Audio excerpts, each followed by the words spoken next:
اللهم صل على سيدنا محمد وعلى آل سيدنا محمد وبارك وسلم. رب اشرح لي صدري ويسر لي أمري واحلل عقدة من لساني يفقه قولي. رب زدني علما رب زدني علما رب زدني علما يا فتاح يا عليم افتح لنا فتحا قريبا آمين يا رب العالمين.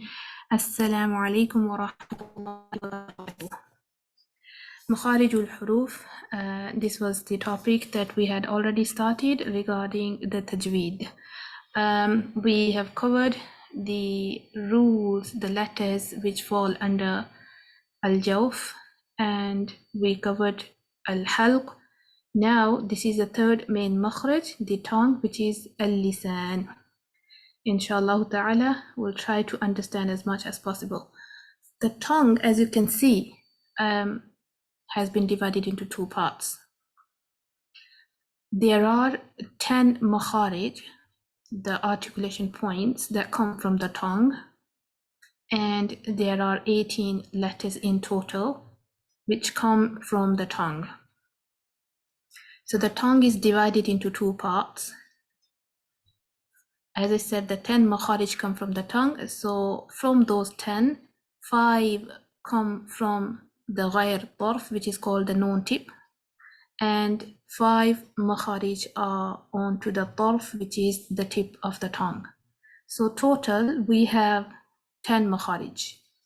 From these 10 articulation points, 18 letters come. The letters which come from the tongue are here: Qaf, Kaf, Jim, Shin, Ya, Bad, Lam, Noon, Ra, Sin, Sad, Zay, or you can call it Za, Ta, Ta, Dal, Tha, Dhal, Va. Normally we do see that when the makhaarij are explained from the tongue, it is discussed that the tongue can be divided into 4 parts, like aqsa al-lisan, wasat al-lisan, hafat al-lisan, and tarf al-lisan, which is also correct way to understand it. However, as a broad categorization, the letters which come from the tarf and ghayr tarf, you can see that the majority of the letters come from the tarf, means from the tip of the tongue, which are 11 letters in total. And 7 letters come from the non-tip of the tongue. So this is the reason you can divide the tongue into 2 parts, the tip and the non-tip. Let's see the letters which come from the non-tip.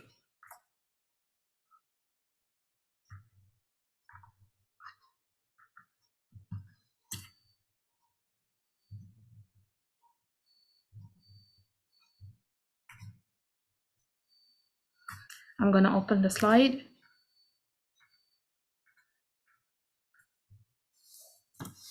Okay.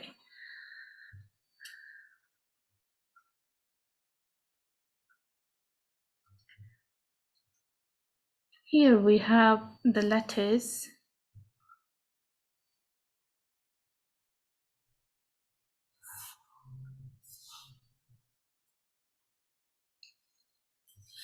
the 2 letters that come from the non-tip means ghayr tarf, part of the tongue.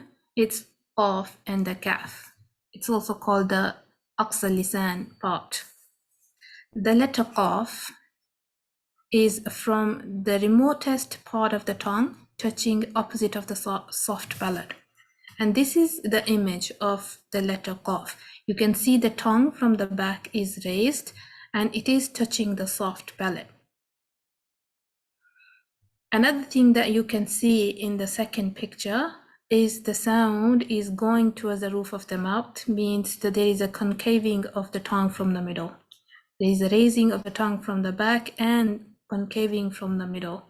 So this brings heaviness to the letter, means the letter qaf is a mufakham letter.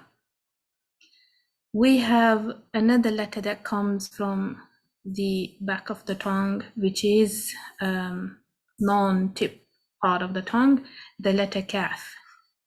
Remotest part of the tongue in front of the qaf touching opposite soft and hard palate.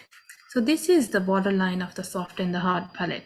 The borderline means the soft palate is ending and the hard palate is starting. So this is just in there. The letter kaf is a light letter, means it is muraqqaq. There is a tarqiq in the sound. In both the pictures, you can see the tongue is raised from the back. However, for the letter kaf, it is a light sound. Therefore, we don't see concaving of the tongue from the middle. The sound comes out straight without without filling the mouth, without making it heavy. So letter qaf and the kaf comes from the remotest part of the tongue, which is the extreme back of the tongue. Here we have a comparison between the two letters. So the letter kaf is a thin letter, means is from the letters of tarqiq, which is the light letter. Qaf is a thick letter, means it falls under the letters which are heavy and it has tafkhim. Kaf is tarqiq and qaf has tafkhim. For the letter kaf, back of the tongue is raised, just like for the letter qaf.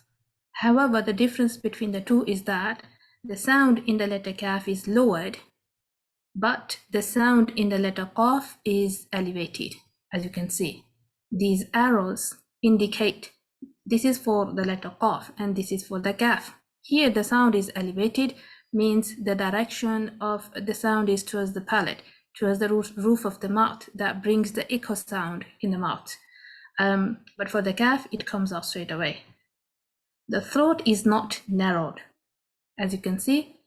For the mufakham huruf, letters, there is the raising of the back, at the same time concaving of the tongue, and the throat is narrowed.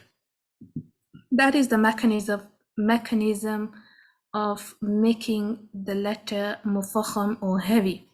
But even though the tongue is raised from the back for the letter kaf, there is no narrowing of the throat and there is no concaving of the tongue, as we can see. Therefore, the letter is a light letter.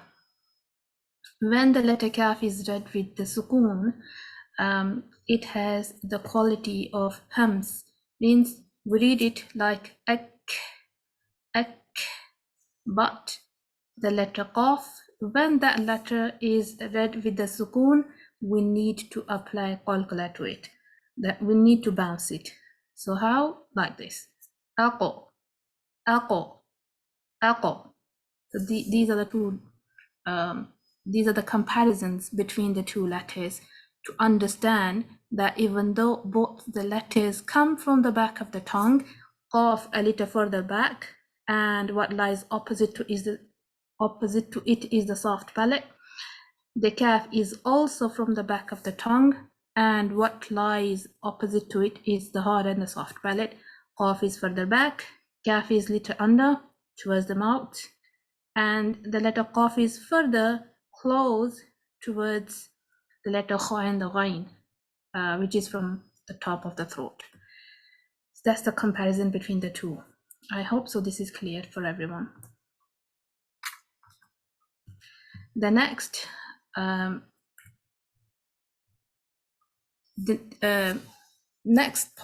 makhaarij for the next letters is the letter jim, shin, and the ya.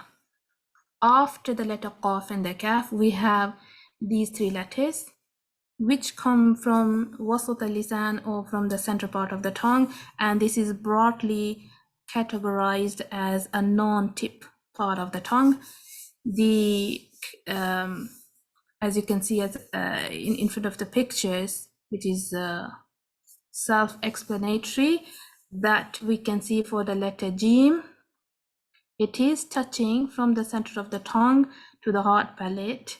But for the letter shin, we see the tongue is raised, coming close to the palate, but it is not touching, there is a gap. And for the ya, again, the tongue is raised from the middle, but it is again not touching like the letter shin, but it's a little less close to the palate, Sheen is more close, but for the ya, it's a little downward. So a gap is more between the tongue and the roof of the mouth or the palate. Here, the gap is less, but in both cases, for the letter ya and the sheen, the tongue does not come into contact with the palate. So here is the definition: middle part of the tongue touching opposite hard palate. That's the makhaarij. The makhaarij for all the three letters is the same. So what is different is their characteristics or the sifat. Okay, so as I said, the sifat are different for all three letters, the jim, al-ya, and asheen.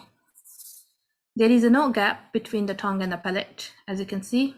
Sound and breath are cut when you read the jim with the sukoon, like edge. And if I don't bounce it, if I don't apply the qalqala, the sound will cut off. Ed, like that.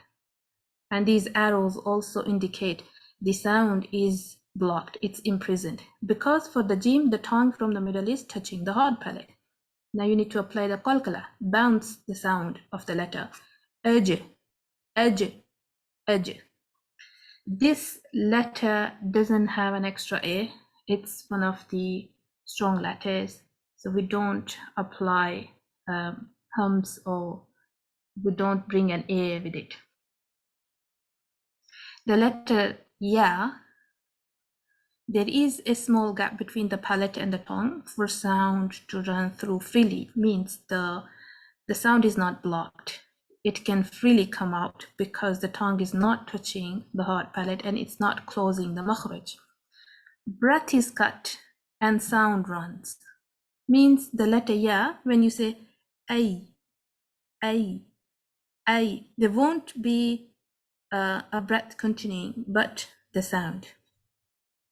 Tongue is peaked in the middle, as you can see. When you say ay, you say it slowly and notice the middle of the tongue is raised. Ya, ay. Do not press hard on your tongue touching the palate, because the sound will not come right for that. There needs to be some gap between the middle of the tongue and the hard palate. Ay, ya. For the letter sheen, again, there is a small gap between the palate and the tongue for the breath and the sound to run through freely. Sound and breath runs. Ash, sheen. Along with the sound, the breath also runs because the letter sheen has a hums in it. And hums means flowing of the breath. So as we can see that all the three letters come even though from the same place, but it is their sifat which make them different from each other. These were the letters, alhamdulillah, from the tongue that we have covered so far. Inshallah ta'ala, we will continue learning more letters. So just to summarize that, we learned about the tongue today. The tongue has 18 letters in total, and these letters are divided into taraf and ghayr taraf part. We have 10 makhaarij from the tongue, 5 from the non-tip and 5 from the tip. So more letters come from the tip of the part, from the tip of the tongue part, and 7 letters come from the non-tip. So we have learned the non-tip letters, which is the qaf and the kaf, sheen, jim, and the ya, from the middle of the tongue, back of the tongue and the middle of the tongue. So you can notice these letters are not coming from the tip. Therefore, they fall under the category of non-tip letters. I hope so this is clear, inshallah ta'ala. I'll see you, inshallah, in the next session, and we continue explaining our makhaarij in detail, inshallah ta'ala. سبحانك اللهم وبحمدك نشهد أن لا إله إلا أنت نستغفرك ونتوب إليك. السلام عليكم ورحمة الله وبركاته.